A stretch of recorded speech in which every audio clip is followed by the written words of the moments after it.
શ્રી સદગુરુ કરુણા સિંધુ અપાર આપામર પર પ્રભુ કર્યો અહો અહો ઉપકાર શું પ્રભુ ચરણ કને ધરો આત્માથી સૌહીન તે તો પ્રભુએ આપ્યો વરતુ ચરણાધીન આદિ આજથી વરતો પ્રભુ આધીન દાસ દાસ હું દાસ છું આપ પ્રભુનો દીન સતસ્થાનક સમજાવીને ભીન બતાવ્યો આપ જ્ઞાન થકી તરવારવર એ ઉપકાર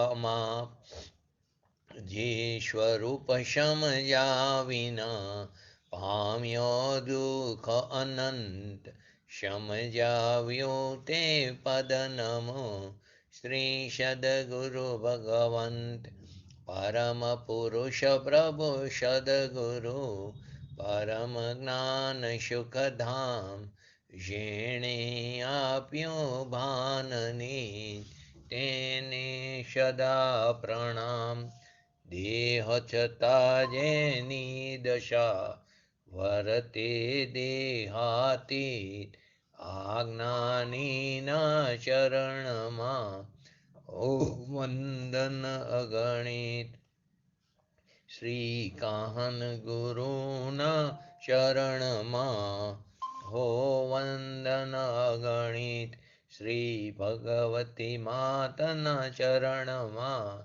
હો વંદન અગણિત નમો રેંગટાણંગ નમો સિદ્ધાણંગ નમો આયરણમ નમો વજણમ નમો લોય સવસાવણમ ચટ્ટારી મંગલમ અરિહંતા મંગલમ સિદ્ધા મંગલમ શાહુ મંગલમ કેવલી પંતો ધમો મંગલમ ચટ્ટારી લોગતમા અરિહંતા લોગતમા સિદ્ધા લોગતમા શાહુ લોગતમા કેવલી પંતો ધમો લોગતમા ચટ્ટારી શરણ ભોજામી અરિહંતે શરણ ભોજામી સિદ્ધે શરણ ભોજામી શાહુ શરણ ભોજામી કેવલી પંતો ધમો શરણ ભોજામી ઓમ નમો અરિહંતાણમ શ્રી આત્મસિદ્ધિ શાસ્ત્ર એમાં આત્માર્થીના લક્ષણ પૂરા થયા પછી ષષ્ઠ પદ નામ કથન એમાં બે પદ છે 43 અને 44. આજે આપણે એને સ્વાધ્યાય કરી રહ્યા છીએ. 43મો સ્વાધ્યાય 43 નંબરના પદનો સ્વાધ્યાય ગઈકાલથી સ્ટાર્ટ થયો. તો એમાં એ પદ શું છે? આત્મા છે તે નિત્ય છે કરતા નિજ કર્મ છે ભોગતા વરી મોક્ષ છે મોક્ષ ઉપાય શું ધર્મ. એની અંદર છેલ્લે ગઈકાલે કે જ્ઞાની કોઈને પરાણે સમજાવી શકતા નથી. એને જો જિજ્ઞાસા હોય, સત્ય વસ્તુ સમજવાની એને કુતૂહલતા હોય તો તેને જ્ઞાની પોતાના અનુભવ જ્ઞાન દ્વારા તેને સમજાવે છે. પરંતુ સામે સમજવાની જિજ્ઞાસા હોવી જોઈએ. એને આશંકા થવી જોઈએ. તમે કહો છો એ વસ્તુ મને સમજાતી નથી, તમે મને સમજાવો. તમે કહો છો એ વસ્તુ સાચી, પરંતુ મને સમજાતી નથી. મારી અંદર આ માન્યતા છે, તે માન્યતા મારી કેમ ખોટી છે તેનું મને નિરાકરણ કરી દો. તો આ રીતે જે શંકા આશંકા કરીને જે પ્રશ્નો પૂછે છે એ જિજ્ઞાસુ જીવ તે ચોક્કસપણે તે સાચા જ્ઞાની પાસેથી સમજી શકે છે. તો એમાં આગળ હું ત્રિકાર છું એવું જીવને નક્કી થાય. હું પોતે ત્રિકાર છું, હું અવિનાશી છું, મારો જન્મ પણ નથી, મારું મરણ પણ નથી. હું જેવો છું તેવો ને તેવો છું. મારી કોઈ પણ દશા હોય, હું તો મારામાં કોઈ પણ પ્રકારની વધઘટ થતી નથી. તો એવું જીવને નક્કી થાય તો પોતાને શું કરવું છે, મને જે પર્યાય મળી છે એમાં મારું હિત ક્યાં છે એ એને સમજાય. એ માટે જ આ 6 પદની રચના વિચારણા માટે કરી છે. એટલે કે યથાર્થ સત્ય શું છે, યથાર્થ અસત્ય શું છે એ પણ સમજાય. સત્યને સત્ય તરીકે જાણવું પડે છે, અસત્યને અસત્ય તરીકે. પરંતુ એ સમજવા માટે આ 6 પદની વાત બતાવી છે. તો એ જાણવા વિચારવા માટે આ મુમુક્ષની વિચારણા કીધી, લાયક જીવની વિચારણા કીધી. તો પ્રથમ તો પહેલા આત્મા છે તો નક્કી કરવું પડશે ને, નિર્ણય તો કરવો પડશે ને. તો તેમાં પ્રથમ આત્મા છે તે એનું અસ્તિત્વ સિદ્ધ કર્યું. પછી છે તે નિત્ય છે. આગળ શંકા અને સમાધાનમાં બધી વસ્તુ આવે છે. તો કે જે છે અને જે છે તે નિત્ય છે. તો પ્રથમ આત્મા છે અને તે નિત્ય છે એમ જ એકવાર નિર્ણય થયો, એમ એકવાર નક્કી થયું. પછી હું કરતા અને હું પોતાનું કાર્ય કરી શકું. હું બહારના કોઈ પણ પદ્રવ્યનું કાર્ય કરી શકતો નથી. પદ્રવ્યની ક્રિયા કરવાનો, જે પરિણમન કરવાનો જેનામાં ભાવ પડ્યો છે એ નિગોદનો ભાવ છે. તો કે હું કરતા પોતાનું કાર્ય હું કરી શકું, મારું જે કાર્ય છે તે હું કરી શકું. એમાં કોઈ બીજો પરદ્રવ્ય એમાં હસ્તક્ષેપ પણ કરી શકતો નથી. પરંતુ હું કોઈ પરદ્રવ્યના કાર્યમાં હસ્તક્ષેપ કરતો નથી. પરનું કાર્ય નથી કરી શકતો એ પણ નિર્ણય થાય. હું મારું કાર્ય હું કરી શકું. હું કરતા કેમ? તો કે મારું કાર્ય કરું. શું આવે છે પદમાં? છે કરતા નિજ કર્મ. છે કરતા છે, પરંતુ કોનો? નિજ કર્મનો, પોતાના કાર્યનો કરતા છે. પરંતુ પરનું કાર્ય આત્મા નથી કરી શકતો. તે તેને આ 6 પદથી સમજાય છે. એ નિર્ણય થયા બાદ પણ જો સ્વપરની જુદાઈને જો જાણી શકતો ન હોય, સ્વપરની ભિન્નતાને જો જે જાણી ન શકતો હોય, તો તે સારું કરવા માગે તો પણ કઈ રીતે કરે? સ્વ અને પર જે ભિન્ન સ્વરૂપે છે તે ભિન્નતાને ભિન્નતા તરીકે જો ન જાણી શકતો હોય, તો તે ગમે એટલું સારું કરવા માગે તો પણ તે કરી શકતો નથી. માટે એની માન્યતા મિથ્યા છે. પ્રથમ આત્મા છે તે નિત્ય છે. પોતાનું હું કરતા અને પોતાનું કાર્ય હું કરી શકું એટલું તો એને વિચાર્યું, એ નિર્ણય તો કર્યો, એ તો એને નક્કી કર્યું. પણ તે સ્વપરની જુદાઈને જાણી જ ન શકતો હોય, ભિન્નતાને ભિન્નતા તરીકે ઓળખી જ ન શકતો હોય, તો તે સારું કરવા માગે તો પણ કરી શકતો નથી. તો માટે તેની માન્યતા કેવી કીધી? વિપરીત કીધી. તેથી એ ભૂલને ટાળવા માટે આ 6 પદની વિચારણા બતાવવામાં આવી છે. પોતે કઈ રીતે ઊંધું કરી શકે? હું મારી ઊંધો પુરુષાર્થ કઈ રીતે છે? હું કઈ રીતે ઊંધું કરી શકું અને હું કઈ રીતે સવરું કરી શકું? મારો પુરુષાર્થ અવરો છે તે હું અવરામાં શું કરી શકું ને સવરામાં શું કરી શકું? એવો નિર્ણય પોતાથી નથી થયો. હું શું કરી શકું છું અને હું શું નથી કરી શકતો એ નક્કી હું નથી કરી શકતો જ્યારે અજ્ઞાન દશામાં, તો એ પોતાથી નિર્ણય નથી થતો. માટે સત સમાગમની વાત બતાવી. સદગુરુ સમીપે જઈને પ્રશ્નોથી સાચા ન્યાયનો નિર્ણય કરે, જે સિદ્ધાંતો છે તેનો નિર્ણય કરે છે. સત્ય શું છે, અસત્ય શું છે એ પોતે સમજી ન શકતો હોય ત્યારે તે સદગુરુની સમીપે જઈને સ્વચ્છંદે પોતાની રીતે નક્કી કરવા જશે તો સ્વચ્છંદપણું આવશે.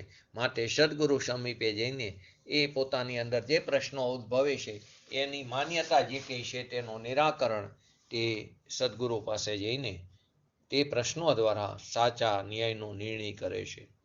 જીવોએ પોતાના પક્ષથી પોતાનું વિપરીતપણું વિચાર્યું છે. પોતે જો સ્વચ્છંદપણે વર્તે તો શું થાય છે? પોતાનું વિપરીતપણું થાય છે.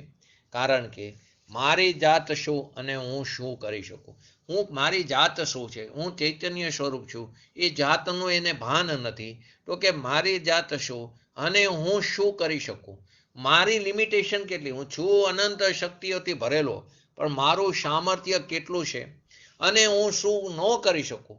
હું પદ્રવ્યનું કાંઈ પણ કરી શકું નહીં. હું મારા સ્વદ્રવ્યની ક્રિયા જ કરી શકું. મારું પરિણમન મારા સ્વચતુષ્યમાં છે. મારું પરિણમન મારા સ્વચતુષ્યને છોડીને બહાર નથી. આ વાતની જેને ખબર નથી તે જીવ સાચી સમજણ ન કરે આ જાતની, તો એ શું કરે છે?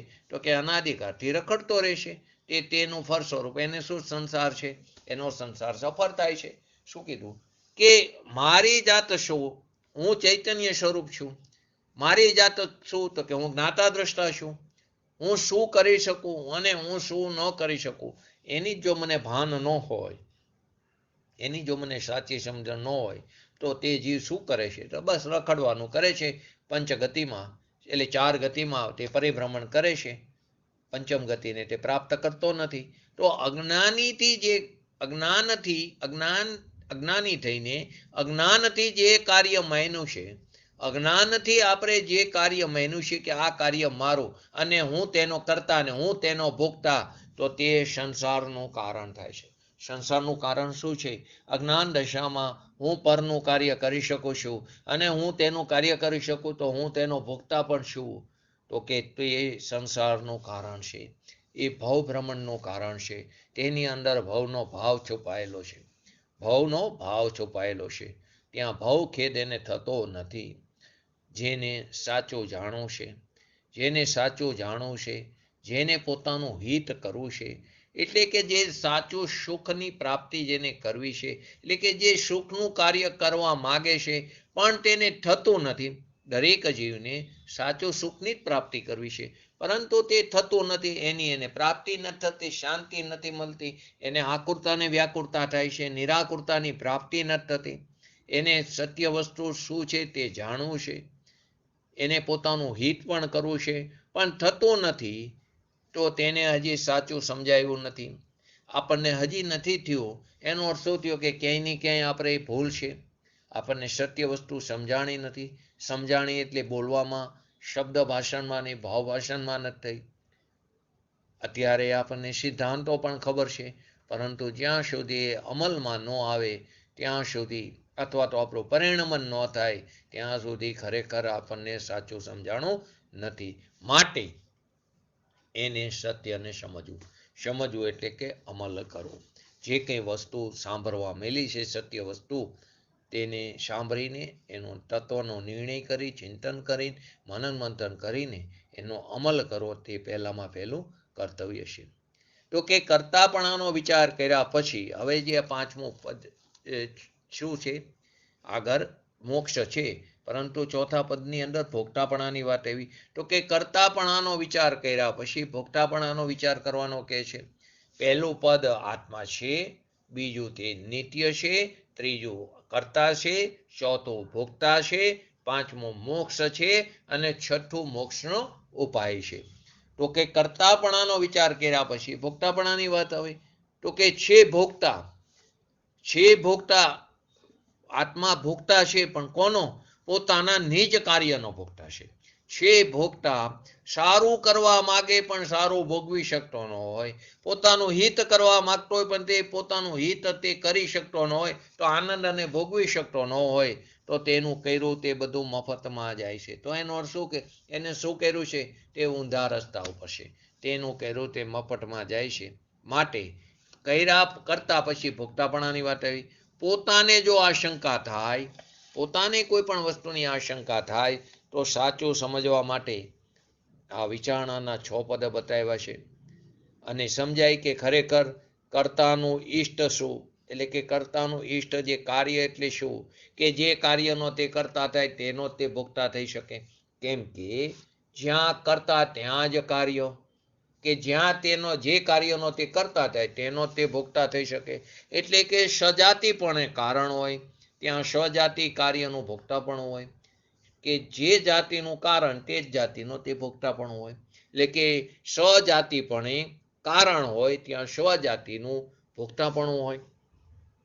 એટલે કે અનુભવપણે પોતાના અનુભવથી આનંદનું ભોગતાપણું, એ જ એ મનુષ્યનું મુમુક્ષુનું સ્વ ઈષ્ટ છે, પોતાનું ઈષ્ટ છે. અનુભવપણે આનંદનું ભોગવાપણું, આનંદનો ભોગતાપણું, એનો ભોગવટાપણું તે ક્યાં થાય છે? તો કે પર્યાયમાં થાય છે. એ ભોગતાપણું એ જ આત્મા, એ કોના માટે? પોતાના સ્વ માટે હિતકારી છે. પરંતુ તે ક્યારે થશે? કે સ્વના આશ્રય, સ્વના અવલંબને. તો કે અનુભવપણે આત્માની અનુભૂતિ, અનુભવપણે આનંદનું ભોગતાપણું, તે જ પોતાનું સ્વહિત છે, સ્વઈષ્ટ છે. પણ અનંતકાળથી આપણે શું કરતું આવ્યા? કે અનંતકાળથી જીવ અજ્ઞાન દશામાં અજ્ઞાનપણે સુખ દુઃખની કલ્પનાનો ભોગતા હતો. સુખ દુઃખની કલ્પનાનો બ્રહ્મ હતો ને, માટે કલ્પના શબ્દ મૂકો. સુખ દુઃખની કલ્પનાનો ભોગતા હતો. ખરેખર એ સાચું સુખ નહોતું, અને તે વૈભવવાદીને શું માન્યું? સાચું સુખ, એને સુખ માન્યું. તે કલ્પનાથી એ ભ્રમ થયો, તો એનો તે ભોગતા હતો, દુઃખનો ભોગતા હતો. ખરેખર સાચું દુઃખ શું છે? પોતાના સ્વભાવથી ચ્યુત થવું, તે જ દુઃખ છે. પોતાના સ્વભાવ સિવાય બાકીના જે કંઈ પણ પરિણામ થાય, વિકલ્પ થાય, બધું શું છે? તે દુઃખ છે. માટે અનંતકાળથી જીવ અજ્ઞાનપણે અજ્ઞાન દશામાં સુખ દુઃખની કલ્પનાનો ભોગતા હતો. પોતાના સ્વરૂપના અજાણપણે, પોતાના સ્વરૂપથી અજાણપણે, પોતાના સ્વરૂપના ભાન વગર પરનો ભોગતા છું એમ માનતો હતો. જીવ અજ્ઞાન દશામાં હું પરનો ભોગતા પણ છું. પોતાના સ્વભાવનું ભાન નહોતું, માટે તેવું માનતો હતો. એવો વિચાર જ્યારે આવ્યો ત્યારે યથાર્થ વસ્તુનો વિચાર કરતા સમજાય છે. જ્યારે જિજ્ઞાસુ જીવને આવો વિચાર આવ્યો કે હું મારા સ્વરૂપનું મને ભાન નહોતું, માટે હું અજ્ઞાન દશામાં પરનો ભોગતા પણ છું એવું મારું વિપરીત માન્યતા હતી એમ હું માનતો હતો. એવો વિચાર જ્યારે એને આવ્યો ત્યારે પોતાના યથાર્થ વસ્તુનો તે નિર્ણય વિચાર કરતા સમજાય છે કે હું સમજણના અભાવે, મારી પોતાની અપરાધ છે ને, મારી સમજણનો અભાવ છે. સમજાવનાર તો ઘણા નિમિત્તો મળ્યા, પરંતુ મારી સમજણના અભાવે, અજ્ઞાન અભાવે ઉત્કૃષ્ટમાં ઉત્કૃષ્ટ નિમિત્ત મળ્યા. ભગવાનના સમોસરણમાં પણ અનંતવાર જે આવ્યો, ભગવાનની દિવ્યવાણી પણ અનંતવાર સાંભળી, તો એ સમજણના અભાવે, કોની? મારી પોતાની સમજણના અભાવે, અજ્ઞાન ભાવે રાગ દ્વેષ રૂપ અજ્ઞાનનો કરતા અને ભોગતા બન્યો. અજ્ઞાન ભાવે સ્વરૂપના ભાન વગર જે મારી પર્યાયમાં ઉત્પન્ન થતા રાગ દ્વેષ આદિ, એનો અજ્ઞાન દશામાં હું એનો કરતા, અને એના ફળ સ્વરૂપે જે મને સુખ દુઃખ થયા જે કલ્પનાના, તેની અંદર હું ભોગતા થયો. કેમ કે રાગ દ્વેષમાં, રાગમાં એને સુખ માન્યું અને દ્વેષમાં એને દુઃખ થયું. એટલે એકમાં ઈષ્ટપણું માન્યું, એકમાં અનિષ્ટપણું માન્યું. અનુકૂળ સંયોગોમાં સુખ માન્યું, પ્રતિકૂળ સંયોગોમાં દુઃખ માન્યું. તો સંયોગોમાં સુખ દુઃખ માન્યું. તો કે તે કલ્પનાનો ભોગતા થયો, સુખ દુઃખની કલ્પનાનો ભોગતા થયો. જ્યારે જ્ઞાની જીવ છે, ધર્મી જીવ છે, સમ્યક દ્રષ્ટિ જીવ છે, તે રાગ દ્વેષનો કરતા નથી. તે પરમાર્થે રાગ દ્વેષનો કરતા નથી. તે માત્ર શું છે? એને પણ રાગદ્વેષ થાય છે. કોઈ એમ કે સમ્યક દ્રષ્ટિને રાગદ્વેષ ન થાય, થાય છે. સમ્યક દ્રષ્ટિને પણ ક્રોધ આવે છે. એને અનંતાબંધી ક્રોધ નથી. ચોથા ગુણસ્થાની અપેક્ષાએ કહું છું, તેને અનંતાબંધી ક્રોધ નથી. તેને છે બાકીની 3 કસાઈ ચોકડી રૂપે એને ક્રોધ પડ્યો છે, પણ અનંતાબંધી ક્રોધ નથી. અને તે જે કંઈ ક્રોધ થાય છે તેનો તે માત્ર જાણનાર રહેશે. તેનો માલિક નથી થતો, તેનો સ્વામી નથી થતો. અથવા તો બીજી ભાષામાં કહી તો તે રાગનો રાગી નથી થતો. તો તે સમ્યક દ્રષ્ટિ જ્ઞાની રાગદ્વેષનો કરતા નથી. માત્ર શું છે? માત્ર જાણનાર છે, જ્ઞાતા છે. એને પણ રાગદ્વેષ થાય છે, પરંતુ તે મારું સ્વરૂપ નથી. તે તેનો શું રહેશે? માત્ર ને માત્ર જાણનાર રહેશે. પરભાવ અને પર વસ્તુનો તે કરતા નથી. જ્ઞાની જીવ એને એ પરભાવનો અને પર વસ્તુનો તે કરતા નથી. પોતાના નિજ કાર્યનો કરતા છે એવું એને બરાબર અભિપ્રાયમાં બેઠેલું છે. એટલે કે સમ્યક દ્રષ્ટિ જીવ, જ્ઞાની જીવ, એની ભૂમિકા અનુસાર એને પણ રાગદ્વેષ થાય છે, એને પણ દુઃખ થાય છે, એને પણ દુઃખનું વેદન થાય છે. પરંતુ ત્યાં તે સમયે પણ, તે કારે પણ, તે ક્ષણે પણ તેનો જાણનાર રહેશે. એની અંદર તે પ્રવર્તતો નથી. તેનાથી તે સમયે પણ સહજ ભેદ જ્ઞાન રૂપે તેનાથી ભિન્ન વર્તે છે. નરક ગતિમાં હોય છે સમ્યક દ્રષ્ટિ જીવો, તો ત્યાં તેને નરકના દુઃખોનું વેદન પણ થાય છે. પરંતુ ત્યાં તે સમયે એને સહજ ભેદ જ્ઞાન વર્તું હોય, આ મારું સ્વરૂપ નથી, હું તો તેનાથી તદ્દન ભિન્ન છું. તો તેને જે કંઈ પૂર્વે કરેલા પરિણામોને આધીને આજે ફળ આવી રહ્યું છે, તે ફળને પણ તે સહજપણે તે ભોગવી રહ્યો છે. માત્ર જાણનાર રહીને તો કે તેને નવા કર્મનો બંધ થતો નથી. કેમ કે એની અંદર એને રાગદ્વેષ થતા નથી. કેમ કે તે સમયે પણ તે તેનાથી ભિન્ન રહેશે. અને આપણે શું થાય? શેત પણ પ્રતિકૂળતા આવે એટલે આર્ત ધ્યાન, રુદ્ર ધ્યાન, સંક્લેશ પરિણામો થાય છે. અને તેની અંદર જોડાઈ જવાને કારણે નવા દ્રવ્ય કર્મનો બંધ પડે છે. અને જેવી તીવ્રતાથી જોડાઈ તે પ્રમાણે સ્થિતિ અને અનુભાગ બંધ પડે છે. અને કર્મ પણ એવા છે કે જતાં જતાં આપણને રિટર્ન ગિફ્ટ આપતા જાય. અત્યારે તો રિટર્ન ગિફ્ટને ઓલું છે, કોઈ પણ પ્રસંગ હોય તો તમે કંઈ આપો તો સામે રિટર્ન ગિફ્ટ આપે. તો કર્મો આપણને રિટર્ન ગિફ્ટ આપે જ છે. તો આપણે તે રિટર્ન ગિફ્ટ જે મળે છે, તે રિટર્ન ગિફ્ટમાં જો અનુકૂળ સંયોગો મળે તો રાગ થાય ને એમાં સુખ મહિનું છે અત્યાર સુધી, અને જે પ્રતિકૂળ સંયોગો મળે રિટર્ન ગિફ્ટમાં તો આપણને દ્વેષ થાય અથવા તો ત્યાં દુઃખ થાય છે. માટે અજ્ઞાન ભાવે, પોતાની સમજણના અભાવે ઉત્કૃષ્ટ નિમિત્તો મળ્યા હોવા છતાં પણ પોતાની ઉપાદાનની લાયકાત વગર પોતાની સમજણના અભાવે અજ્ઞાન ભાવે રાગદ્વેષ રૂપે અજ્ઞાનનો તે કરતા અને સુખ દુઃખનો તે ભોગતા થયો. પણ સમ્યક દ્રષ્ટિ જીવ તે રાગદ્વેષનો કરતા પણ નથી, પરભાવ અને પદ્રવ્યનો તે કરતા નથી. તે માત્ર શું છે? જ્ઞાતા છે. પુણ્ય પાપ રાગ દ્વેષનો સમ્યક દ્રષ્ટિ જીવ પરમાર્થે કરતા નથી. જે કંઈ શુભાશુભ ભાવ થાય, પૂજ્ય ગુરુદેવ શ્રી પણ ભગવાનની ભક્તિ કરતા દેખાય, પૂજ્ય ગુરુદેવ શ્રી પણ ભગવાનના દર્શન કરતા દેખાય, પરંતુ તે તેના પરમાર્થે કરતા નથી. ભૂમિકા અનુસાર સહજ આવા શુભભાવ આવે છે, પરંતુ તે સમયે પણ તે તેનાથી અલિપ્ત એની પરિણીતિ પોતાના જ્ઞાયક તરફ ટકેલી હોય છે સમ્યક દ્રષ્ટિ જીવોની. માટે તે કોઈ પણ આવા કાર્યનો રાગદ્વેષ આદિનો પરમાર્થે કરતા નથી, એટલે કે પરનો ભોગતા પણ નથી. ઘણા એવી માન્યતાવાળા પણ છે કે મોક્ષમાં ગયા પછી સ્વાધીન પોતાનું અસ્તિત્વ નથી રહેતું.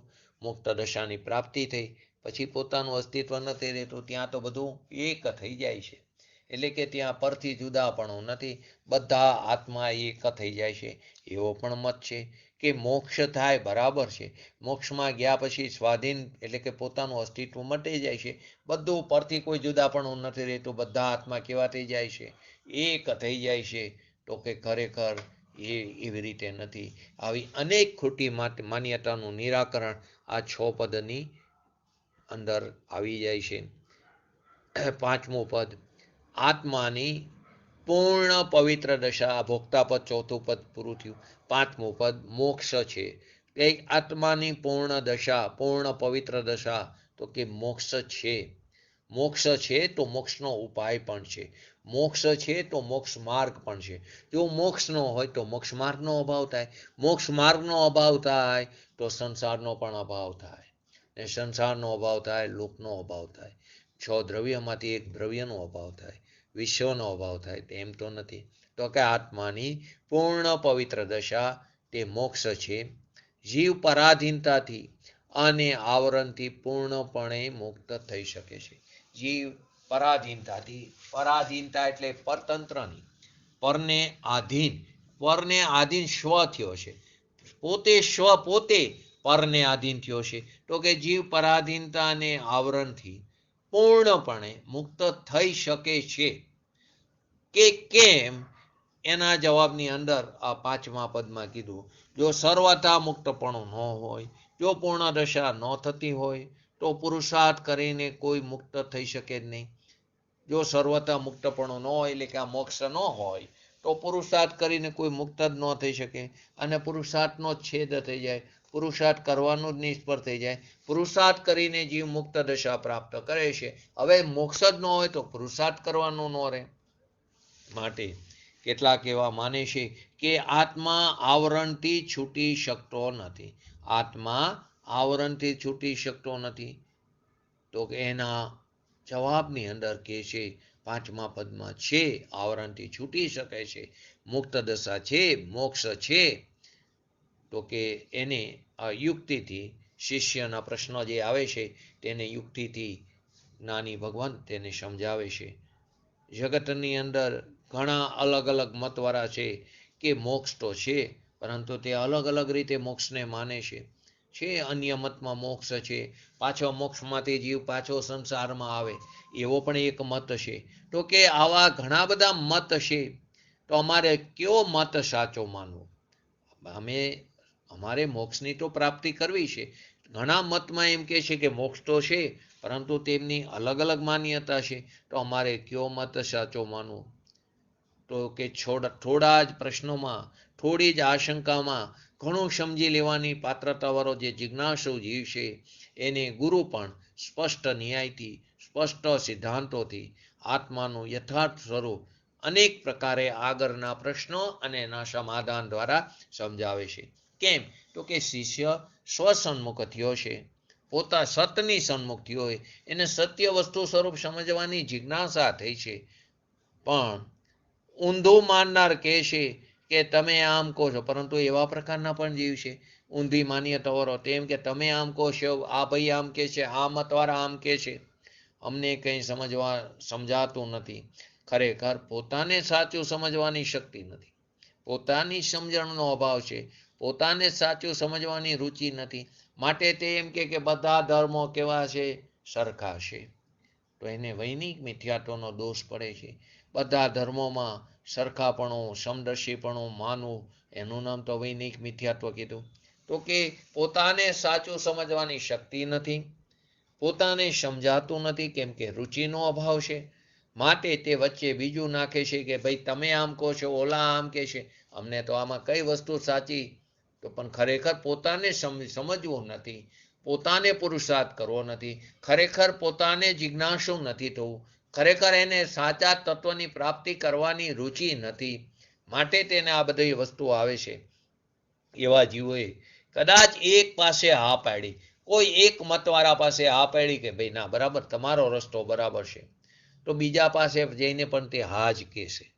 ઘણા આપણે એવા લોકો જોઈએ છે કે ઘડીકમાં આ મતમાં માનતા હોય, ઘડીકમાં બીજા મતમાં માનતા હોય, કેમ કે પોતાની સમજણનો અભાવ છે. તો તે જ્યાં જાય અહીંયા એને બધું સત્ય જ લાગે. સ્વામિનારાયણમાં જાઓ તો પણ આત્મા શબ્દ સાંભળવા મળે, ઘણા મતની અંદર આત્મા શબ્દ સાંભળવા મળે છે. તો કે ત્યાં પણ આત્મા કહે છે, ત્યાં પણ સારી જ વાત કરે છે, ત્યાં પણ આત્મા કહે છે, પરંતુ આગળ ક્યાં ફરક પડે છે એ સમજવાનો એને રુચિ નથી અને એનો પુરુષાર્થ નથી. તો કે જ્યાં એક મતમાં આ પાડે જઈને આ પ્રકારના જીવો, તે બીજા મતમાં જઈને પણ હા જ કહેશે. કેમ કે એને સાચું શું, ખોટું શું એ ન્યાયની જ એને સમજણ નથી, કેમ કે પોતેનો જ અભ્યાસ નથી, પોતાની રુચિનો અભાવ છે. ખરેખર એને સત્ય વસ્તુની કાંઈ પડી નથી, સત્ય વસ્તુ સમજવાની ખરેખર એને જિજ્ઞાસા નથી. પરંતુ આવા જીવોને સંસારના વ્યવહારનો જો પ્રસંગ આવે તો તે બરાબર સમજી લે છે. સંસારમાં વ્યવહારનો કોઈ પણ પ્રસંગ આવે તો અહીંયા બરાબર સમજે છે, પરંતુ ત્યાં અધ્યાત્મની અંદર સમજવાની વાત આવે તો કે મને કંઈ સમજાતું નથી. આ બધાનો આ પ્રશ્ન છે. આપણે સંસારમાં તો બધું બરાબર સમજી, કોઈ એક લીટીમાં કહે તો આગળ પાછળનું સમજી લે કે આ કેમ આ કહેવા માંગે છે. એની એક ચાલ ઉપરથી આપણને ખબર પડે કે એને આગળ શું વિચાર્યું છે અને પાછળ શું વિચાર્યું. પરંતુ આપણા એક પરિણામનું ફળ શું આવશે એનો ક્યારે વિચાર કર્યો નથી. તો સંસારના વ્યવહારનો પ્રસંગ આવે તો બરાબર સમજી છે, સંસારના વ્યવહારનો પ્રસંગ આવે તો બરાબર સમજી. અધ્યાત્મમાં સમજવાનું આવે તો કઠણ પડે, શબ્દો નવા લાગે. કેમ કે રુચિ નથી, એનો અભાવ છે. અને સંસારમાં રુચિ પીડી છે. આપણે જો લૌકિકમાં ઘર ગ્રસ્ત દશામાં કંઈ પણ એવો પ્રસંગ આવે તો આપણે બરાબર સમજી લઈએ છીએ કે ના બરાબર આમ જ હોય. ઇવન ધાર્મિક પ્રસંગોનો કોઈ પ્રસંગ આવે તો પણ અહીંયા આપણે બધું સમતુલન કરીને ચાલી. પરંતુ એ ધાર્મિક પ્રસંગોમાં આવેલી એની અંદર જે વાત બતાવવામાં આવી એનો અમલ કરવાનો આવે તો કે મને કંઈ સમજાતું નથી. તો કે એને ખરેખર સતની કાંઈ પડી નથી, કેમ કે એ બહારની રુચિ છે, માટે ત્યાં બધી સમજણ છે. સાચા સુખની જાતની જેને ખબર નથી તેને ખરેખર પ્રશ્ન પૂછતા પણ ન આવડે. જેને સાચું શાશ્વત સુખની જાતની ખબર નથી, કઈ જાતનું છે, એને ખરેખર પ્રશ્નો પૂછતા પણ ન આવડે. કેમ કે એને એ બાજુ રુચિ જ નથી, તો કેવી રીતે અભ્યાસ નથી તો પ્રશ્નો પણ કેવી રીતે પૂછી શકે. તેમજ આ વાત શા આશયથી એટલે કઈ અપેક્ષાથી આવે છે એ પણ સમજી ન શકે. ક્યાંક આવે આત્મા કરતા છે, ક્યાંક આવે આત્મા અકર્તા છે, ક્યાંક આવે આત્મા ભોગતા છે. તો આગળ કહે છે આત્મા કરતા છે, આ આત્મા કરતા છે, તે સ્વનો નિજ કાર્યનો કરતા છે, પરનો કરતા નથી. એ જે કોઈ એવું માને ને આત્મા હા છે કરતા, એ પોતાના સ્વનો નિજ કાર્યનો કરતા છે, પરનો કરતા નથી, એને અપેક્ષાથી સમજાવે છે. કોઈ એમ કે આત્મા અનિત્ય છે, હા અનિત્ય છે, તો પર્યાય અપેક્ષાએ તે અનિત્ય છે, દ્રવ્ય અપેક્ષાએ તે નિત્ય છે. કોઈ એમ કે આત્મા અકર્તા છે, હા અકર્તા છે, આત્મા પરદ્રવ્યનો કરતા નથી, પોતાના નિજ દ્રવ્યનો કરતા છે, પરંતુ પરનો કરતા નથી, માટે આત્મા કેવો છે? અકર્તા છે. તો એને જે પક્ષે સમજવા માંગે એને જ્ઞાની જીવ એને સમજાવે છે, પરંતુ કન્ડિશન છે એને સત્ય વસ્તુ સમજવાની જિજ્ઞાસા હોવી જોઈએ. બાકી સદગુરુ કરે શહદ કા ધંધા, વાદ વિવાદ કરે સો અંધા. તો કે એની સાચી વાત શા અપેક્ષાથી આવે છે તે સમજી ન શકે. તેને જો કોઈ ધર્મોપદેશ મળે, કેમ કે સાચી વસ્તુ શું છે એને સમજણ નથી, સાચા સુખની જાતની એને ખબર નથી, માટે એને જે કોઈ ધર્મનો ઉપદેશક મળે એને મળે તો તેને એમ કે સત્ય વચન તમે કહો છો એ બરાબર. અહીંયા પણ આ પડે. આગળ જઈને કોઈ બીજા મતવાળો મળે તો કે ના બરાબર, તમારી વાત પણ બરાબર. ઘણા એવું બોલતા પણ સાંભળી કે બધે સારી જ વસ્તુ હોય તો સારી વસ્તુ સાંભળવી એનું ગ્રહણ કરવામાં શું વાંધો છે, કંઈ ખોટું તો કરતા જ નથી. તો કે તે ખરેખર બધા ધર્મોમાં જે સમદર્શીપણું માન્યું તે તારું પાપ, મિથ્યાત્વનું પાપ છે.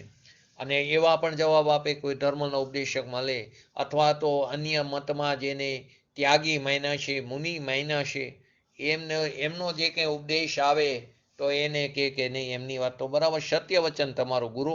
કેમ કે એ તો આપણાથી ઉપર બેઠા, એ તો ત્યાગી છે, આપણે તો આટલું પણ નથી કરતા, એનાથી તો આપણાથી ઉપરના ઓલામાં છે, માટે એમની વાત બરાબર છે.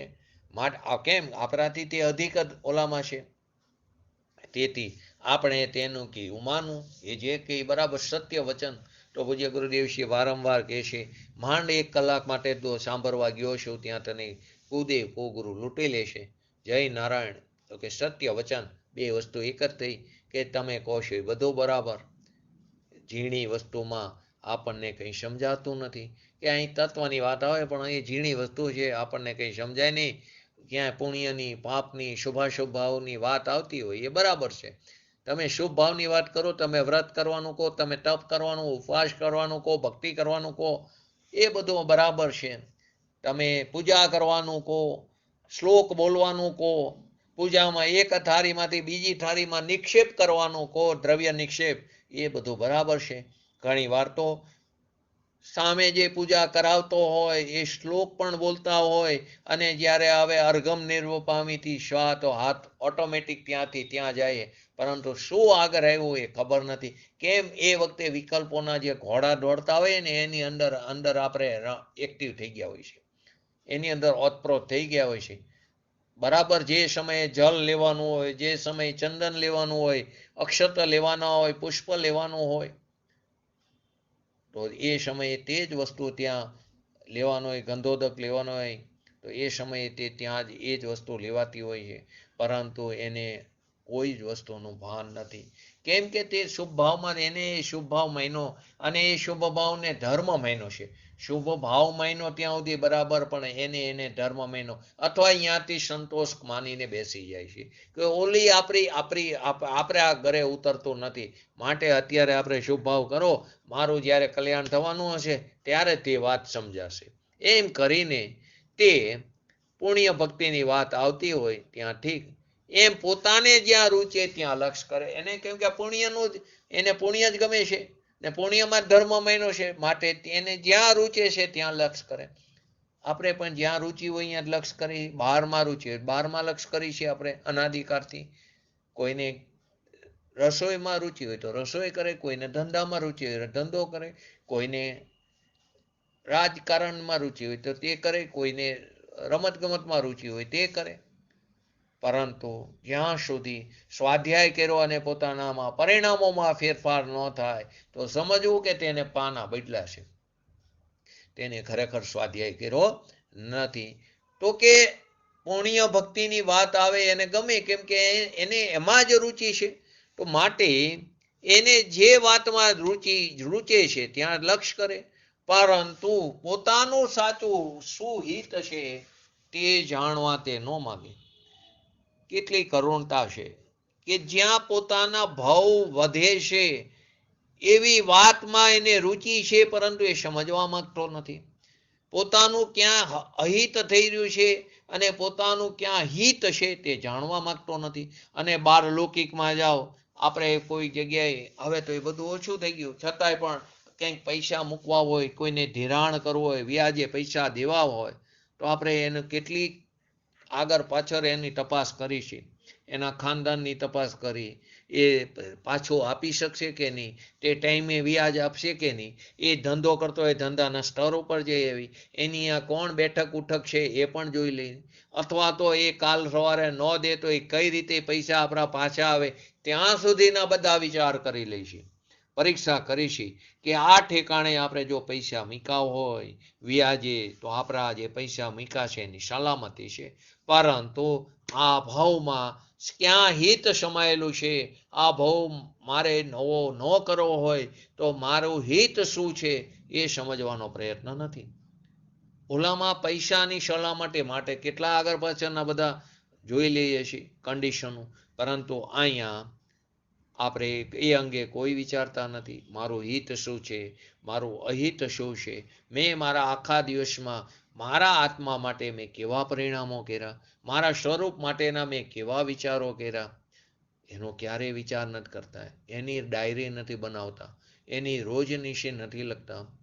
રોજ લખવી જોઈએ કે મેં મારા આત્મા માટે શું કર્યું, એક ક્ષણ માટે મેં મારા આત્મા માટે એના અંગેના વિચારો કર્યા. અત્યારે તો પ્રાથમિક ભૂમિકાની વાત છે, એનો નિર્ણય કરવાની વાત છે. એકવાર યથાર્થ નિર્ણય થશે પછી બધું સહજ થઈ જાય, પછી ગોલન આનું ચાલતું હોય. અત્યારે પણ તત્વના વિચાર આવે પરંતુ આપણે અમલમાં નથી મૂકી શકતા, એટલે ક્યાંય ને ક્યાંય તેના માલિક બની જઈશું. એ રાગ થાય એ રાગના રાગી થઈ જઈશે. સાચા દેવગુરુ શાસ્ત્રની શ્રદ્ધા થાય એ શ્રદ્ધાના રાગના માલિક થઈ જઈએ. સાચા દેવગુરુ શાસ્ત્રની શ્રદ્ધા એ પદ્રવ્યની શ્રદ્ધા છે, એનાથી આત્માની પ્રાપ્તિ નહીં થાય, પરંતુ એમણે બતાવેલા માર્ગ ઉપર ચાલવાથી પોતાના સ્વરૂપનો નિર્ણય થાય, એની પ્રતીતિ થાય એટલે કે શ્રદ્ધા થાય, અને પછી એની અંદર લીન થવાથી મુક્તિની પ્રાપ્તિ થાય છે. તો કે આ ઠેકાણે પૈસા વ્યાજે મૂકવામાં સલામતી છે, ને રૂપિયા તો કેવા છે, ક્ષણિક વસ્તુ છે, એ તો એની યોગ્યતાથી આવવાના છે ને એની યોગ્યતાથી જવાના છે, એની પોતાની ક્રિયાવર્તી શક્તિથી આવે છે ને જાય છે.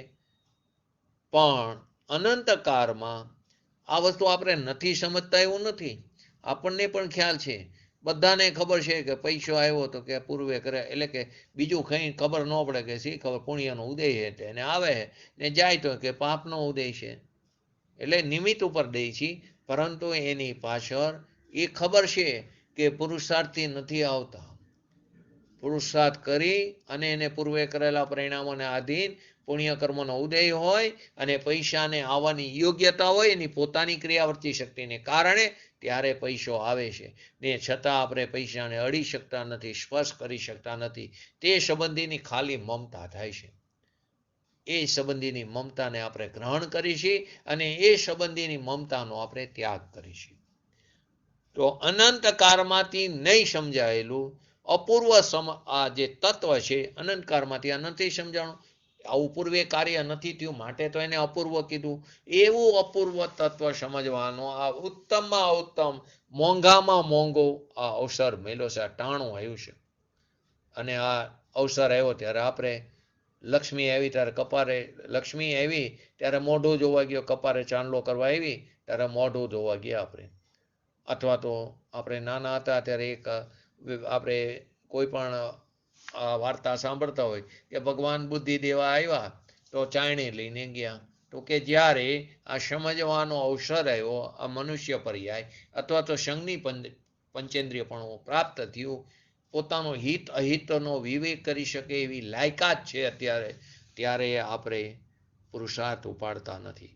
આ મોંઘેરા ટાણા આવ્યા પરંતુ ત્યાં રુચિ નથી કરતા, એ સંબંધીની સાચું સમજવાનો પ્રયત્ન નથી કરતા, એને મોક્ષ સ્વભાવ ખરેખર ગોઠતો નથી, એને એમાં રુચિ નથી. એને શું ગોઠે છે તો કે સંસાર ગોઠે છે, એને સંસારમાં રુચિ છે, એનો સંસાર સફળ થાય છે માટે કે છે એને ભવ ભ્રમણ ગોઠે છે. પાંચમું પદ મોક્ષ છે તેમ બતાવ્યું. છઠ્ઠું પદ મોક્ષનો ઉપાય પણ છે. મોક્ષ છે તો મોક્ષને પ્રાપ્ત કરવાનો ઉપાય પણ છે. તો જીવોએ જીવને અનંતકાળથી મોક્ષનો ઉપાય સમજાણો નથી, કેમ કે પ્રાપ્ત નથી થયો ને આપણને. આપણે તે રસ્તા ઉપર હજી પગે નથી મૂક્યો. તો મોક્ષ છે એટલું સ્વીકાર્યું, પણ આ છઠ્ઠા પદમાં આવીને માણસ અટકે છે. મોક્ષ છે, પરંતુ એ મોક્ષની પ્રાપ્તિ કેવી રીતે થાય એ વિધિને જાણી નથી.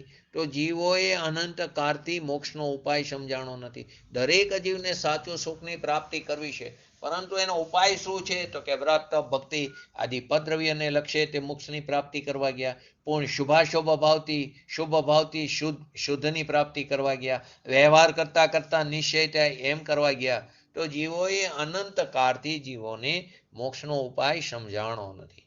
કેમ કે એને પરમાર્થભૂત વ્યવહાર કોને કહેવો અને અપરમાર્થભૂત એટલે કે સંસારમાં રખડનારા નિમિત્તાશ્રિત વ્યવહાર કોને કહેવો એની જ ખબર નથી.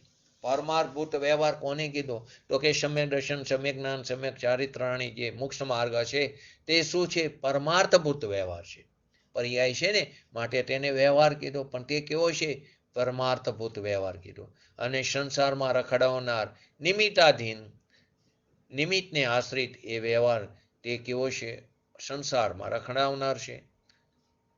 ગ્રહણ કરવા યોગ્ય શું છે અને ત્યાગ કરવા યોગ્ય શું છે એની જ મને ખબર નથી. ગ્રહણ કરવા યોગ્ય શું અને ત્યાગ કરવા યોગ્ય શું એની મને કાંઈ પણ ખબર નથી. નામ માત્ર ધર્મને તે માને છે, પુણ્ય ભાવને ધર્મ માને છે, અને એમ કહે છે કે ચાલો આપણે ધર્મ કરીએ. એમ માની બેઠો છે કે આપણે જે કંઈ કરી રહ્યા છીએ એની અંદર સંતોષ માન્યો કે અમે તો ઘણો ધર્મ કર્યો, આપણે તો સારું કરવું છે. આપણે કેવું કરવું? સારું કરવું છે, હિત કરવું છે. પણ જ્ઞાની પુરુષોએ મોક્ષનો ઉપાય તો સુધર્મ કીધો છે, અધર્મને નથી કીધું. મોક્ષનો ઉપાય કોને કીધો? સુધર્મને કીધો છે. એક સુધર્મ, એક કુધર્મ અને એક અધર્મ. તો આપણે શું મોક્ષનો ઉપાય શું? એ સુધર્મને કીધો છે. હવે સુધર્મ શું છે, કુધર્મ શું છે, અધર્મ શું છે એની જ ખબર નથી. એની આપણને ખબર નથી. શુભ રાગ, શુભ જોગને સંવર, નિદ્રા અને ધર્મ માની બેઠા છે. શુભ રાગને, શુભ જોગને સંવર માન્યો, એને નિદ્રા માની અને એને ધર્મ માન્યો, એને મોક્ષ માર્ગ માન્યો. તો તે મોક્ષ માર્ગ નથી, તે ભાવ ભ્રમણનો માર્ગ છે. તે ભાવ ભ્રમણને વધારે છે. શુભ રાગ, શુભ જોગ જેને સંવર માન્યો, તે સંવર એટલે તો સદુપયોગ, તેને સંવર કીધું. પોતાના સ્વભાવમાં સ્થિર થઈને જે ચારિત્ર દશા પ્રગટ થાય છે ત્યાં સંવર કીધો. અને સંવરપૂર્વક નિજરા થાય તે સાચી નિજરા છે. બાકી તો કર્મો એની સ્થિતિ પૂરી થતા ખરે છે સ્વયં, એ પણ નિજરા કીધી, પરંતુ તે અર્થ વગરની નિજરા છે. તો કે શુભ રાગ, શુભ જોગને સંવર, નિજરા અને ધર્મ માન્યો, એને મોક્ષ માર્ગ માન્યો અને તેને મોક્ષનો ઉપાય માન્યો. તો એ મોક્ષના ઉપાય એ જે માન્યતા છે એમાં મારી ભૂલ છે. એને કે આપણી કોના જેવી દશા થાય છે? જવું હોય છે આપણે ઉગમણોને જઈ છીએ આઠમણે, અથવા જવું હોય છે અમદાવાદને જઈ છીએ રાજકોટ બાજુ, તો ધાર્યું ગામ આવતું નથી, એ ગામની પ્રાપ્તિ નથી, એટલે કે ત્યાં પહોંચી ન શકતા. તેમ જડ ભાવથી અથવા પરાશ્રયના સાધનથી ધર્મ માની બેઠાય. જડ ભાવથી એટલે કે શરીરના લક્ષ્ય, કોઈ પણ જડના આશ્રયે, પરના આશ્રયે એ સાધનથી ધર્મ માન્યું. તો એ આપણી માન્યતા કેવી છે? ઊંધી માન્યતા છે. એ છોડ્યા વિના સાચું આવવાનું થતું નથી. એને જ્યાં સુધી નહીં છૂટે, જ્યાં સુધી શુભ ભાવનો અભાવ નહીં થાય ત્યાં સુધી શુદ્ધની પ્રાપ્તિ નહીં થાય. અશુભના અભાવપૂર્વક શુભની પ્રાપ્તિ થાય અને શુભના અભાવપૂર્વક શુદ્ધની પ્રાપ્તિ થાય છે. આપણે શું માનીએ કે શુભથી શુદ્ધની પ્રાપ્તિ થાય? તો કે એ છોડ્યા વિના સાચું આવવાનું નથી. જ્ઞાનીનું અને સર્વજ્ઞ વિતરાગ ભગવંતોનું એવું કહેવું છે કે પોતાનો જે જ્ઞાન સ્વરૂપ ભગવાન આત્મા છે, કે જે બેહદ સુખ સ્વરૂપ છે, એ પૂર્ણ દશા ક્યાં છે? તો કે મારી અંદર પડી છે. કેમ કે આત્માનો માર્ગ આત્મામાંથી નીકળીને આત્મામાં સમાય છે. અથવા તો બીજી વાત કહી તો કે જે અંદર પડ્યું છે, પ્રાપ્યની પ્રાપ્તિ થાય છે. અંદર પડ્યું છે તે બહાર આવે છે. કે બહારથી તેની પ્રાપ્તિ થતી નથી. સાચું સુખ તો અંદર પડ્યું છે, એની જ પ્રાપ્તિ થાય છે, પર્યાયમાં તે વ્યક્તપણે પ્રગટ થાય છે. હવે એની પ્રાપ્તિનો ઉપાય જે અંદર પડ્યું છે, મારી અંદર પૂર્ણ દશા પડી છે, મારા ગર્ભની અંદર પડી છે, એ પ્રાપ્તિનો ઉપાય પણ સુધર્મ વડે એટલે કે અંતરના અવલોકન વડે જ થશે. એની વિધિ તે જ આત્માથી, એની વિધિ તે જ આત્માથી કે આત્માનો માર્ગ આત્મામાંથી નીકળે. તો કે તેની વિધિ તે જ આત્માથી એટલે કે સાચી સમજણથી ઉગડે છે. એટલે જ્યાં આવે ત્યાં પોતા છેલ્લે તો ઉપાદાનની વાત આવે, તે સાચી સમજણથી પોતાની સમજણથી ઉગડે છે. ત્યારે સામે યોગ્ય નિમિત્ત હોય, અનુકૂળ વસ્તુ હોય છે, જેના ઉપર નિમિત્તનો આરોપ આવે છે. સાચા દેવગુરુ શાસ્ત્ર હોય છે સામે નિમિત્ત રૂપે, પરંતુ કન્ડિશન સાચી સમજણથી ઉગડે. તારી પોતાની ઉપાદાનની લાયકાત હોય, તારી જિજ્ઞાસા હોય, તત્વને પ્રાપ્ત કરવાની તારામાં તાલાવેલી હોય અને તારી સાચી સમજણ હોય, તો તારી પર્યાયમાં વિતરાગ દશા પ્રગટે છે. એટલે કે સાચી સમજણથી તત્વ ઉઘડે છે.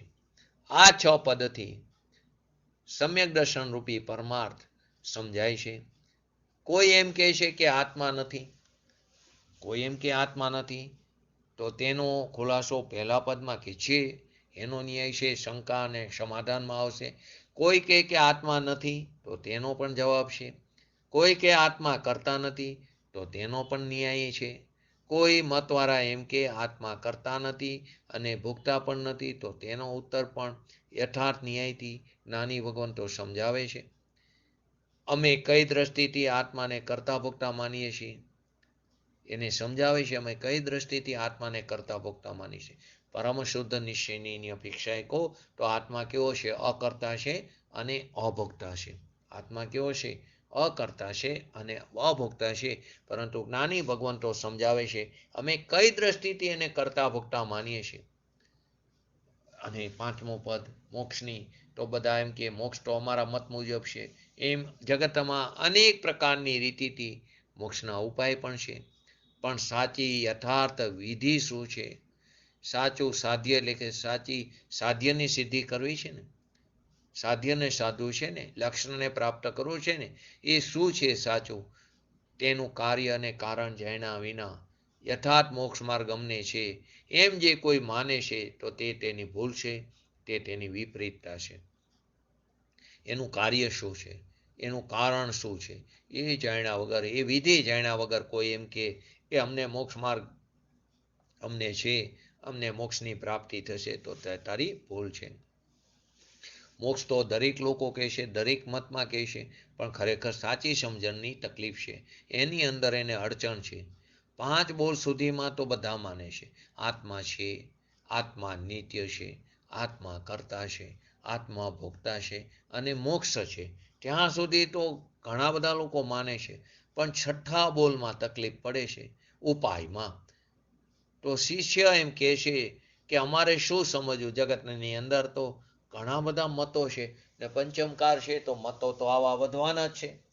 તો અમારે સહેલાઈમાં લેવું છે, માટે જો કલ્યાણ થઈ જતું હોય, અમારે આવું આ તત્વની અઘરી વાતો સમજાતી નથી. અમારે તો કલ્યાણ થઈ જતું હોય તો એક સ્થાને બેસી જઈ 48 મિનિટની અંદર, એટલે કે મોટે મોટેથી કહો તો 48 મિનિટ, બાકી એક અંતર્મુહૂર્તની અંદર જીવ 8 વર્ષ અને 8 અંતર્મુહૂર્ત, અથવા તો 8 વર્ષને એક અંતર્મુહૂર્તની અંદર જીવ પૂર્ણ દશાને પ્રાપ્તિ કરી શકે. એક અંતર્મુહૂર્ત મેં એમ કીધું કે એની અંદર 8 અંતર્મુહૂર્ત આવી જાય, કેમ કે અંતર્મુહૂર્તના અસંખ્યાત ભેદ છે. અંતર્મુહૂર્તના અસંખ્યાત ભેદ છે. 6 આવલીથી લઈને એક સમય એનાથી ઉમેરતા જાઓ અને 48 મિનિટના 2 સમય ઓછા ત્યાં સુધીના બધા અંતર્મુહૂર્તના ભેદ છે. તો કે એ અંતર્મુહૂર્તની અંદર જીવ મોક્ષની પ્રાપ્તિ કરી શકે. તો માટે અમારું જો કલ્યાણ થતું હોય 48 મિનિટ અમે બેસી જઈ, તમે કહો તો અમે 5 કલાક એક્સ્ટ્રાને બેસી જઈ, તો કે મોક્ષ અને મોક્ષની વિધિ જાણ્યા વગર તું આ રીતે કરીશ તો તું જડ જેવો થઈ જઈશ. કે તું જડથી પ્રાપ્ત કરવા જાસ ને તો તું જડ જેવો થઈ જઈશ. માટે એવા યમ નિયમ સંયમ તે હઠ આ બધું યોગ બધું પૂર્વે અનંત કાળમાં અનંત વાર કર્યું છે. અનંતકાળથી રખડે તો પૂર્વે અનંત વાર તે આ બધું કર્યું છે.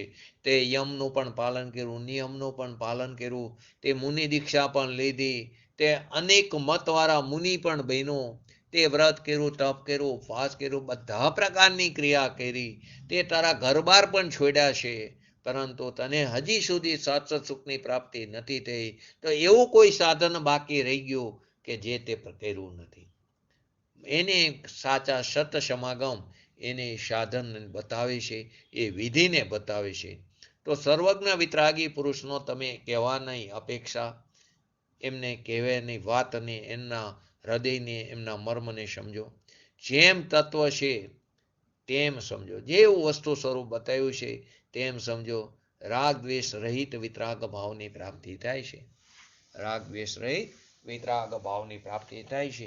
અન્ય મતોમાં શું કહે છે કે એનો આ ભક્ત છે તો ભગવાન એને હેલ્પ કરે. તો અહીંયા રાગ થયો. ભગવાન તો વિતરાગી છે, સર્વજ્ઞ છે. એ ક્યાંક એને કોઈ પ્રત્યે રાગ નથી, કોઈ પ્રત્યે દ્વેષ નથી. થવું છે આપણે સર્વજ્ઞ, અને રાગ દ્વેષ ચાલુ રાખવા હોય તો કેવી રીતે થવાશે? તો કે જેમ તત્વ છે તેમ સમજો. રાગ દ્વેષ રહિત સ્થિરતા થાય છે. અનેક પ્રકારના જીવો હોય છે.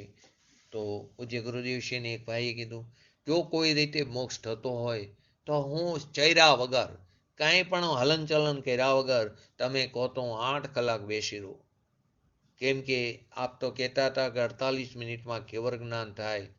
અંતર્મુહૂર્તને ગર્ભિત કરીને 48 મિનિટમાં 8 વર્ષને 48 મિનિટમાં કેવર જ્ઞાન થાય. પણ સર્વજ્ઞ ભગવાન તો એ શું કહ્યું છે, એમને કઈ અપેક્ષાએ કીધું છે એ સમજણ નથી. એ સમજણને કર્યા વગર પુરુષાર્થે, એ સમજણને પોતાની કર્યા વગર પુરુષાર્થે, સાચા પુરુષાર્થ વગર અપૂર્વ વસ્તુ પ્રાપ્ત નથી થતી. થોડી પ્રાપ્ત થાય એમ એ સરળ નથી, તે દુર્લભ છે, અને સાથે સરળ પણ છે.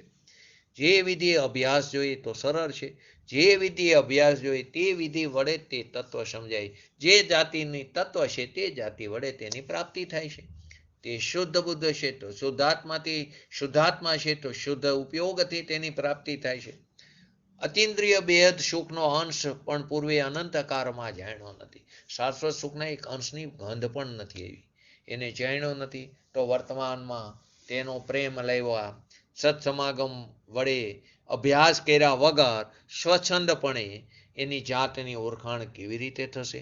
પૂર્વે અનંત કાળની અંદર ક્યારે પણ એ સુખનો અંશ પણ જાણ્યો નથી, અને વર્તમાનમાં તે એનો પ્રેમ આવ્યો, એ પણ જો સત્સમાગમ ન કર્યો, પોતાના સ્વચ્છંદ મુજબ વર્તો, તો એની એ જાતની ઓળખાણ કેવી રીતે થશે? આત્માની ઉજ્જવળતા, આત્માની પ્રાપ્તિ દેહની ક્રિયાથી થતી નથી. એ તો ઉપદ્રવ્ય છે, એનાથી થોડી આત્માની પ્રાપ્તિ થાય. અને આંબે વ્રત, તપ, ઉપવાસ, સામાયિક આદિ બધું શેને લક્ષીને કરી છે? તો કે શરીરના લક્ષ્ય કરી છે, દેહની ક્રિયા કરી છે. તો દેહ અને આત્મા તો તદ્દન ભિન્ન છે. દેહ અને આત્મા બંને એકબીજાથી ભિન્ન ભિન્ન દ્રવ્યો છે, બંનેનો એકબીજામાં અત્યંત અભાવ છે. તો આત્માની ઉજ્જવળતા દેહની ક્રિયાથી થાય નહીં. આત્માનો ગુણ શું છે? જ્ઞાન માત્ર છે. એટલે જ્ઞાન વડે જ જ્ઞાતાની સમજણ થાય છે. જ્ઞાન વડે, સમ્યક જ્ઞાન વડે આત્માની સમજણ થાય છે. પણ કોઈ સહેલાઈથી માને કે હું કંઈક કોઈને દાન દઉં, હું કોઈને આજીવિકા કરી દઉં, હું કોઈને રોટલાનું આટલા જણને ભોજન આપી દઉં, ગુરુના પગ દબાવું, એમની સેવા કરું, કોઈ જે પ્રકારનું હોય, કોઈ શરીરનો બર્યો હોય તો વ્રત ઉપવાસ કરે, કોઈ ધનનો બર્યો હોય તો દાન આદિ કરે, કે 10,000 રૂપિયાનો ધર્માદો કરું, હું 5 લાખ રૂપિયા વાપરું, હું 25 લાખ રૂપિયા વાપરું. સેવા ભક્તિ કરવાથી કે દેશની સેવાથી હજારો જીવોનો ઉપકાર કરવાથી આત્માનું જો કલ્યાણ થતું હોય, એવું જો કંઈક માનતા હોય તો એ બધી વાત ખોટી છે. પૂજ્ય ગુરુદેવશ્રીના સમયમાં ગાંધીજી આવ્યા હતા. પૂજ્ય ગુરુદેવશ્રીના પ્રવચનમાં ત્યાં ગાંધીજીને પણ આ કીધું હતું કે દેશની સેવા કરવાથી આપનું કલ્યાણ થતું હોય તો આપની માન્યતા ખોટી છે. બહારનું કર્યું આત્માથી થતું નથી. બહુ સરસ વાત એક પોસ્ટમાં આવી હતી કે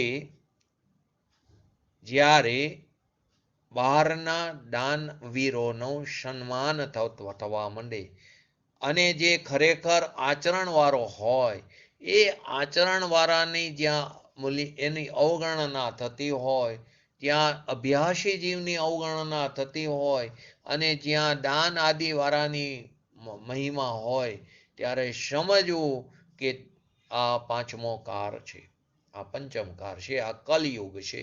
ત્યાં તે સમજવું. બહુ સરસ છે પોસ્ટ કોઈની છે એ ગ્રુપમાં આવેલી કે જીવો ઉપર ઉપકાર કરવાથી આત્માનું કલ્યાણ થાય, તો એની બધી વાત ખોટી છે કે બહારથી કર્યું આત્માનું કાંઈ થતું નથી. આત્મા માત્ર અજ્ઞાનપણે પર વસ્તુમાં કર્તૃત્વ ભાવ કરીને કરી શકે છે, પરંતુ એનાથી અજ્ઞાન દશામાં પણ બાયના કોઈ ઉપાયથી આત્મતત્વ નહીં સમજાય, એનાથી આત્મતત્વની પ્રાપ્તિ નહીં થાય. અનાદિકાળથી એક જ માર્ગ છે, અવિરોધપણે ચાલી રહ્યો છે. માટે 36 નંબરના પદમાં આવ્યું, એક હોય ત્રણ કારમાં પરમાર્થનો પંથ. એક આત્માની જાતનો ઉપાય સમજે આત્માનો ઉગાડ થાય.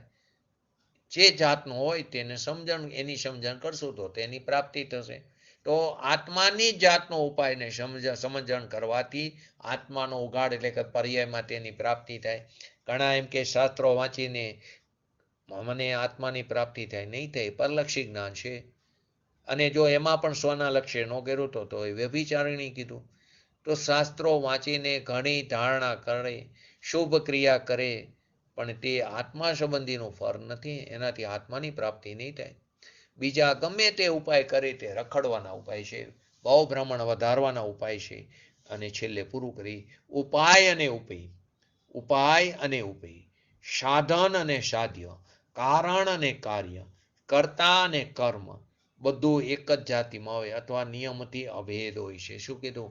ઉપાય અને ઉપય, સાધ્ય અને સાધ્ય, સાધન અને સાધ્ય એટલે કે કોઈ પણ સાધન, કરણ અને સાધ્ય, અથવા તો કારણ અને કાર્ય, અથવા તો કર્તા અને કાર્ય, અથવા કર્મ, કર્મ એટલે અહીંયા કાર્ય, તે એક જ જાતિમાંથી હોય. અને બીજી રીતે કહી તો જ્ઞાતા અને જ્ઞેય, પણ અહીંયા સ્વજ્ઞેય લેવું. જ્ઞાતા અને સ્વજ્ઞેય એ પણ નિયમથી કેવું હોય?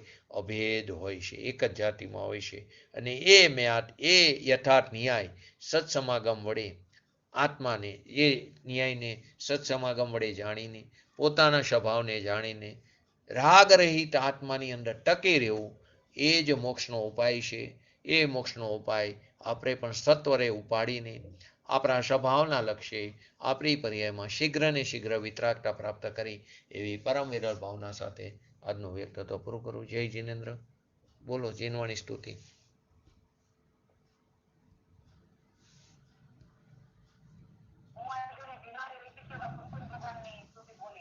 હા.